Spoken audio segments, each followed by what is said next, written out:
નમસ્તે વિદ્યાર્થી ભાઈ બહેનો, આપ સૌ મિત્રોનું આપણી સૌની સહિયારી યુટ્યુબ ચેનલ મિશન જીકેમાં હાર્દિક સ્વાગત છે। તો વિદ્યાર્થી ભાઈ બહેનો, સ્ક્રીન પર જે રીતના જોઈ રહ્યા છો, સીસીઈની પરીક્ષા ઓફલાઈન કે ઓનલાઈન તેની વિગતવાર માહિતી આ વિડીયોમાં સામેલ છે। વિડીયોને શરૂ કરતા વિદ્યાર્થી ભાઈ બહેનો, જો તમે નવા હોય અથવા તો અમારી ચેનલમાં પ્રથમ આ વિડીયો જોઈ રહ્યા હોય તો અમારી ચેનલને સબસ્ક્રાઇબ કરીને બાજુની બેલ આઇકન પ્રેસ કરશો, જેને કારણે અમારી ચેનલ પર આવનાર કોઈ પણ નવા વિડીયોની અપડેટ સૌથી પહેલા તમને મળતી રહે। તો વિદ્યાર્થી ભાઈ બહેનો, સીસીએની નવી ભરતીમાં સીબીઆરટીનો વિરોધ થયો છે। ગાંધીનગરની અંદર ગૌણ સેવા પસંદગી મંડળની પરીક્ષા પદ્ધતિ સામે આક્રોશ, ઉમેદવારોએ ઓફલાઈન ઓએમઆર પદ્ધતિથી પરીક્ષા લેવાની કરી છે માંગ।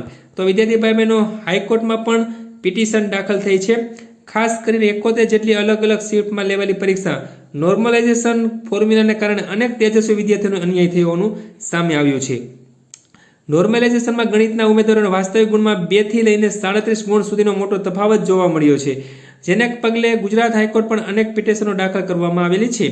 ખાનગી એજન્સીઓ બ્લેકલિસ્ટ કરવા સુધીની માંગણીઓ ઉઠી હતી।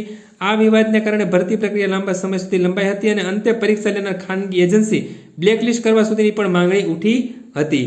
વધુમાં ભૂતકાળમાં જે પરીક્ષા ઓફલાઈન ઓએમઆર પદ્ધતિ લેવામાં આવી હતી તે ખૂબ ઝડપથી અને પારદર્શક રીતે પૂર્ણ થઈ શકી હતી। રેવન્યુ તલાટી જેવી મોટી ભરતીનું પણ તેમનું ઉત્તમ ઉદાહરણ છે। તો વિદ્યાર્થી ભાઈ બહેનો, ઓએમઆરની જે છે પદ્ધતિથી ઓફલાઈન પરીક્ષા લેવાની કરી છે માંગ। 300 થી વધુ પ્રશ્નોના જવાબો ખોટાઓ અને વિવાદો અને ટેકનિકલ ખામીને કારણે પરીક્ષામાં વિશ્વનીય સામે સવાલો ઊભા થયા છે।